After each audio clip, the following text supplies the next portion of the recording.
This is the Late Round Podcast with your host, JJ Zacharisa.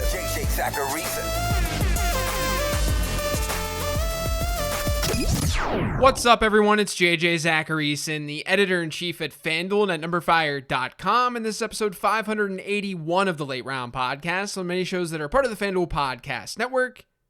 Thanks for tuning in. FanDuel is giving you the opportunity to bet on Week 11 of the NFL season. All you have to do is go to sportsbook.fanduel.com or download the FanDuel Sportsbook app. Place a 3 or more leg same-game parlay wager with cash on any Week 11 NFL game, and if your bet loses, you get a refund in site credit. Max refund of $10. Bet on Week 11 of the NFL season with FanDuel by heading over to the FanDuel Sportsbook today and placing a risk-free NFL same-game parlay. Must be 21 years or older and present in Arizona, Colorado, Connecticut, Iowa, Illinois, Indiana, Michigan, New Jersey, Pennsylvania, Tennessee, Virginia, or West Virginia. Refund issued as non-withdrawable site credit that expires in 7 days. Max refund $10. Restrictions apply. See terms at sportsbook.fanduel.com. Same game parlay available for multiple sports in all states on mobile/web. Gambling problem? Call 1-800-GAMBLER or visit fanduel.com/RG. In Connecticut, call 888-789-7777 or visit ccpg.org/chat. In Indiana, 1-800-9-WITH-IT. For confidential help in Michigan, 1-800-270-7117. In Tennessee, call the Red Line at 1-800-889-9789. In West Virginia, visit 1-800-GAMBLER.net. Or in Arizona, call 1-800-NEXT-STEP or text NEXT STEP to 53342. Let's talk about trend one this week. If you felt like quarterback scoring is down this year compared to last year, it's because it kind of is.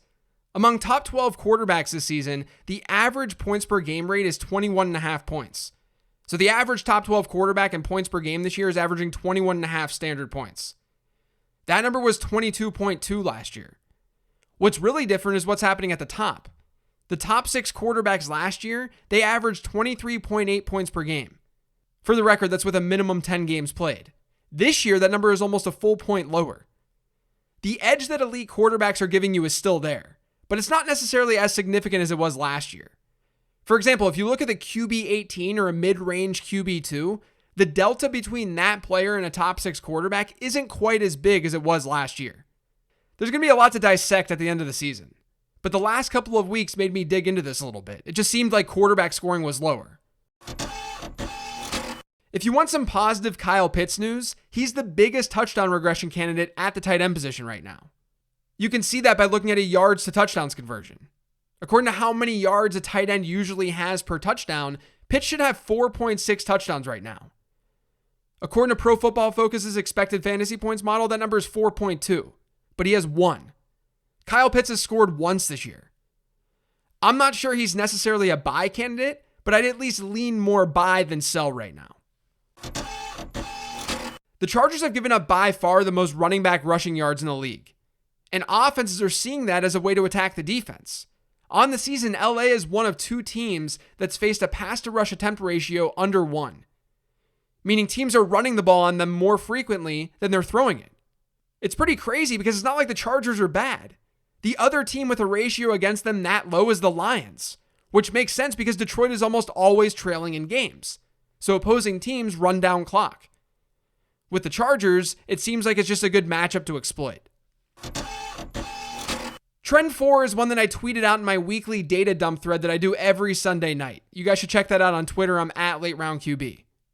But Justin Herbert has now scored fewer than 15 fantasy points this season more often than he scored more than 15 points. He's played 9 games and 5 of them have resulted between 11 and 14.7 points. He's just had some completely monster weeks as well, with 3 30-plus point performances. He's been boom or bust. And because of that, I don't think he's really a plug-and-play option right now. He's someone you absolutely want on your roster, but he's not someone that you absolutely need to start week in and week out if you have a good alternative. Over the last 3 weeks with Jerry Jeudy back in action, Courtland Sutton has ranked as the wide receiver 63, 71, and 62 in weekly PPR scoring. He scored an average of 4.9 PPR points per game, and his target share has been under 10% in each of his last 2. I don't think he's necessarily someone that you want to drop, but he's definitely something you can't start right now. They have a bye this week, so hopefully during that bye, they can figure out how to get him the ball more. Unfortunately, though, out of that bye, they get the aforementioned Chargers. We're probably going to see a more run-heavy approach from that Broncos offense in that game. So we may not see any sort of usable performance from Sutton until early December against the Chiefs. And even then, it's going to be tough to trust him, which means you'd have to wait until the next week when they face the Lions. It's tough out there for Sutton managers. Mike White now has 30 or more pass attempts in 3 games played in week 7, 8, and 10. In those 3 games, Jets running backs have a 39% target share per game.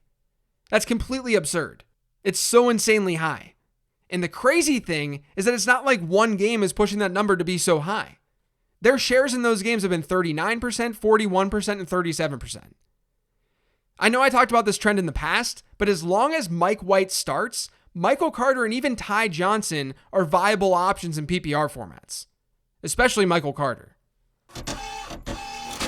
Trend 7 is that we really didn't see any sort of increased usage from Van Jefferson without Robert Woods in the lineup against San Francisco.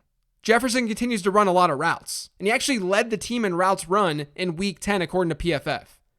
But he still had a 16.7% target share, which is in line with what we've seen from him without Deshaun Jackson over the last handful of weeks. I remain higher on Jefferson than the market, but he had a pretty rough game on Monday night, I'm not going to lie. The usage at least should be there to some degree from here on out, even when Odell Beckham gets acclimated. In that same game was a trend that I was afraid of when I talked about Elijah Mitchell as a sell a few weeks ago. I then said he was more of a hold because of Jermichael Hasty being hurt and an increased target share in week 9. But in week 10, Mitchell actually saw his lowest running back rush share in a completed game all season long.